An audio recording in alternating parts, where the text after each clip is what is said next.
تازه او په زړه پورې خبر بالاخره راشد خان محمد نبی هم شاته پرېښود. ګرانو ملګرو السلام علیکم، وخت مو په خیر، ستړي مه شئ. د انګلستان بلا سیالۍ په 13 جولای میاشت کې د 18 لوبډلو په ګډون پیل شوی دی چې په دوه جنوبي او شمالي ګروپونو ویشل شوي دي. د درې واړو افغان لوبغاړو لوبډلې په جنوب ګروپ کې لوبیږي. راشد خان په سکس لوبډله کې، محمد نبی په کین لوبډله کې او مجیب الرحمن په میډل سکس لوبډله کې لوبیږي. د لوبو لومړی سر کې د مجیب لوبډله مخکې وه، خو وروسته د محمد نبی د لوبډلې مخکې تګ وکړ او لومړی مقام یې بیا کینټ لوبډلې ونیوه. دا چې په مجیب محمد نبی غالب شو او ځای ترې ونیوه، نو اوس راشد خان په محمد نبی غالب شو او د جدول لومړی مقام یې ونیوه. راشد خان د تېره شپه له ګلامورګن لوبډلې سره لوبه وکړه.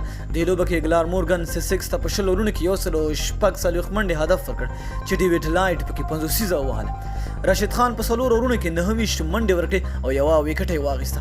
سسکس لوبډلې لپاره اوپنر فیلیپ سالټ او لوبډل مشر لوک لایټ بهترینه توپوهنه وکړه.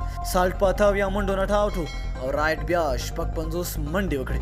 د راشد خان د لوبډلې هدف په 14 اور کې د یوې ویکټې په لوېدو سره پوره کړ او ګلامورګن ته یې په 9 ویکټو او 6 اورونو ستره ماته ورکړه. د لوبې غوره لوبغاړی فیلیپ سالټ وپېژندل شو.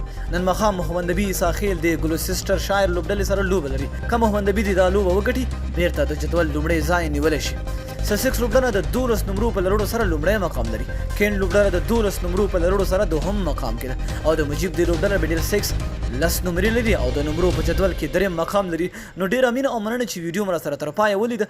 د لا نورو ښکلو معلوماتو لپاره زموږ چینل در سره سبسکرایب کړئ. تر بلې ویډیو د الله په امان.